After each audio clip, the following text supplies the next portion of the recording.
Seconde édition du village des recruteurs ici à Villeurbanne avec à mes côtés Aurélie Berny. Vous représentez l'INI. Pourriez-vous nous présenter cette structure? Et tout d'abord, bonjour, bienvenue.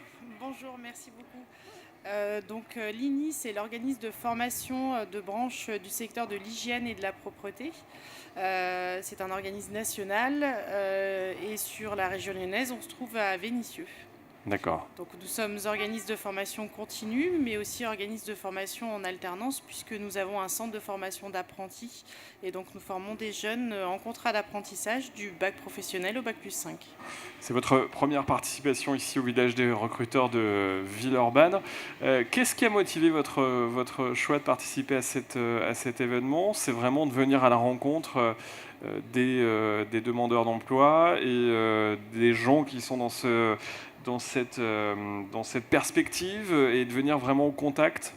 Oui, c'est de rencontrer notamment des demandeurs d'emploi et notamment pour nous des jeunes de moins de 26 ans qui sont intéressés par une formation en alternance afin de leur présenter nos formations, notre secteur d'activité qui recrute. Puisqu'aujourd'hui, on a plus de 80 offres de contrats d'apprentissage à pourvoir sur toute la région Rhône-Alpes, pour lesquelles nous sommes toujours à la recherche de candidatures. Alors, quelles sont les formations justement que vous proposez? Alors, donc, nous avons un bac pro qui est le bac pro hygiène, propreté, stérilisation. Nous avons également un BTS qui est le BTS métier des services à l'environnement. Et donc, nous avons deux formations une formation de niveau 2 qui est un bac plus 3, 4 qui est le titre certifié de niveau 2 responsable de service hygiène, propreté, ainsi qu'un niveau 1, donc un bac plus 5 qui est le titre certifié de niveau 1 manager de la stratégie commerciale, option manager du multiservice. Alors, vous avez depuis ce matin, j'imagine, rencontré quelques profils intéressants, quelques candidats en tous les cas. Oui, tout à fait.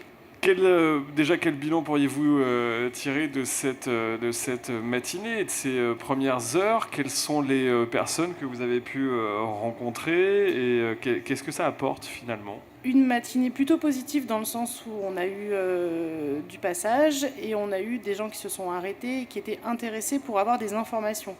Les gens posent des questions, cherchent à savoir quel est notre secteur d'activité, ce qu'on peut leur proposer, quelles sont les perspectives d'emploi, le type de poste qu'on peut leur proposer. Donc retour plutôt positif pour le moment. C'est la première chose, généralement, c'est la première étape. D'abord s'informer, d'abord poser des questions. C'est véritablement ce qui est intéressant dans ce type d'événement.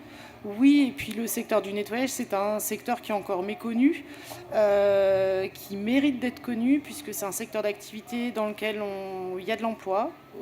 C'est des entreprises qui recrutent et qui aussi font évoluer leur personnel.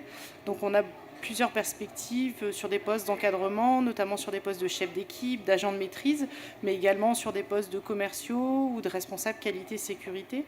Donc vraiment un secteur d'activité dans lequel on peut trouver un emploi et dans lequel on peut évoluer Donc positivement. il y a différents profils possibles pour intégrer l'un de ces nombreux métiers qui sont proposés. Quels sont les conseils que vous pourriez donner à celles et ceux qui viennent ici sur ce village des recruteurs? C'est être à l'écoute et s'informer sur tout ce que les employeurs ou les centres de formation qui sont sur le village des recruteurs peuvent leur proposer. Ne pas rester fermé sur un secteur d'activité. Quand on est en recherche d'emploi, il faut rester ouvert et être à l'écoute des secteurs qui recrutent. Alors si on veut poursuivre, je pense notamment à celles et ceux qui vont peut-être regarder ces images et cet entretien par la suite en vidéo, pour celles et ceux qui ne sont pas venus sur ce village des recruteurs et qui souhaitent entrer en contact avec l'INI, comment ça se passe? Alors, l'INI participe à beaucoup de forums et de salons. On organise très régulièrement des réunions d'information et des journées portes ouvertes. Donc, notre prochaine journée porte ouverte aura lieu le samedi 21 mai, donc dans nos locaux, dans le parc d'affaires du Moulin à Vent à Vénissieux. Aujourd'hui, le CFA de la propreté a des offres de contrats d'apprentissage à pourvoir. sur tous les diplômes, que ce soit du bac au BTS, voire jusqu'au bac plus 5, sur différents types de postes, que ce soit des postes d'agent de stérilisation, de chef d'équipe, d'agent polyvalent, d'agent de maîtrise ou de responsable QSE, avec des salaires qui sont attractifs, puisque en apprentissage, un jeune en BTS qui a plus de 21 ans gagne 70% du SMIC. Donc on tourne aux alentours des 1100 € net. Donc pour quelqu'un qui va s'engager sur une formation en alternance, c'est plutôt intéressant. Et on est sur un secteur qui investit dans l'apprentissage en vue d'embauche en CDI, ce qui n'est pas négligeable non plus. Donc voilà, le nettoyage, un secteur évidemment qui recrute et il faut y penser. Et merci en tous les cas pour votre présence ici au village des recruteurs de Villeurbanne. Aurélie Berny pour l'INI. Merci beaucoup. Merci à vous.